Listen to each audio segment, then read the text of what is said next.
পাতাগুলো আমি দেখো এই যে বেছে নিয়েছি পেটের মধ্যে।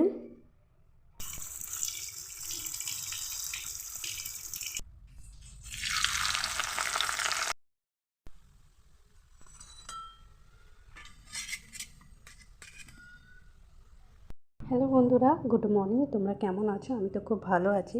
আর এটা দেখতে পাচ্ছ আমার হাতে কি, সকালবেলায় আজকে আমি মর্নিং ওয়াক করতে গিয়ে এটাকে এনেছি। এটা কি বলো তো, এটা হচ্ছে উচ্ছে পাতা।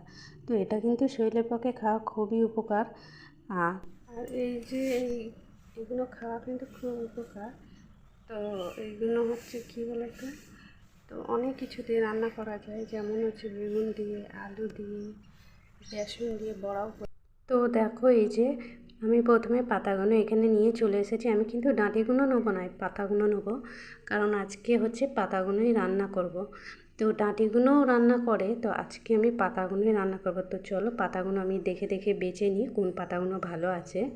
আর এই যে পাতাগুলো দেখো আমি একটা একটা করে মানে কেটে কেটে নিচ্ছি আর কি। তো দেখো এই যে একটা পেতে নিয়ে নিয়েছি। তো এই যে পেটের মধ্যেই দেখো আমার পুরোটাই বাছা হয়ে গেছে, দেখতে পাচ্ছ একদম টাটকা নিজেদের জমির শাক বলতে পারো, উচ্ছে শাক। আর চলো আমি দেখো আলু কেটে নিয়েছি ছোট ছোট করে, আলুটা আমি দেবো, আলু দিয়েই করব।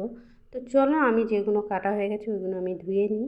তো এখানে দেখো আমার আলুগুলো আমি বেশ ছোট ছোট করে কেটেছি, ঠিক আলু ভাজার মতন দেখতে। তো এইগুলো আমি ধুয়ে নিচ্ছি, দেখো বেশ ভালো করে ধুয়ে নিচ্ছি। চলো, তো আমার ধোয়া হয়ে গেছে। আর দেখো এখানে আমি সর্ষে, জিরে আর দুটো শুকনো লঙ্কা নিয়েছি। বেশি কিছু মশলা কিন্তু দেবো না। তো চলো মশলাটা আমি বেটে নিই।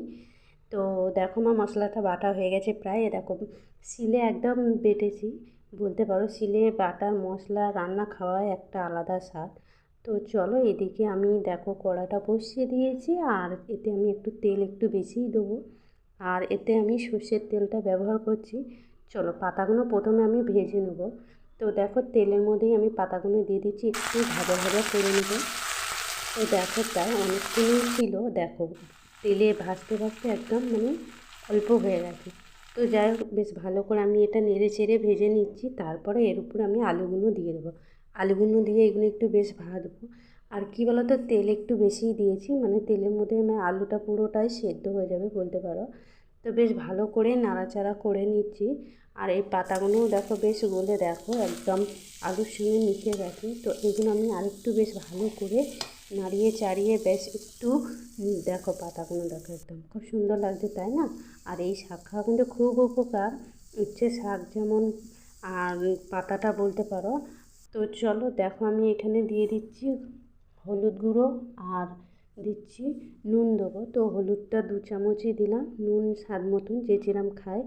তো দেখো নুনটা দেওয়ার পর আমি একটু নাড়াচাড়া করে আগে থেকে মশলাগুলো বেটে রাখা আমার সর্ষে, জিরে আর দুটো শুকনো লঙ্কা দেওয়ার পর দেখো সামান্য একটু জল দিয়ে দিচ্ছি। আমি কিন্তু এই রান্নাটা কোনো সময় জল ব্যবহার করিনি, মানে দেখতে পাচ্ছি বেশ ভালো করে নাড়াচাড়া করে আমি একটু চাপা দিয়ে দিলাম।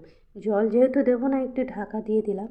কিছুক্ষণ পর দেখো ঢাকাটা খুলে আমি একটু নাড়াচাড়া করে নেবো, দেখবো ঢাকাটা খুলে দেখবো আমার প্রায় সেদ্ধ হয়েই এসেছে। নাড়াচাড়া করে চলো এবার নামিয়ে নিই। দেখো রান্নাটা কিন্তু অল্প সময়ের মধ্যে হয়ে গেছে। এগুলো কিন্তু গরম ভাতের সঙ্গে সবাই চেটে পুটে খাবে, বাচ্চারাও খাবে। আর অনেক বাচ্চারা আছে একদম তেতো জিনিসটা খেতে চায় না, তো এইভাবে রান্না করে দিলে বাচ্চারাও কিন্তু চেটে পুটে খাবে, বাড়ির সকলে খাবে। আর দুর্দান্ত হয়েছে রান্নাটা, খেয়ে কিন্তু অবশ্যই তোমরা জানিও, বাড়িতে ট্রাই করো কিন্তু। আর আমার তো এখনই জিভে জল চলে আসছে। তো যাই হোক দেখো রান্নাটা খুব অল্প কিছু মশলা, আর দেখতেই পেলে তোমরা। রান্নাটা যদি ভালো লাগে অবশ্যই লাইক কমেন্ট শেয়ার করে দিও বন্ধুরা।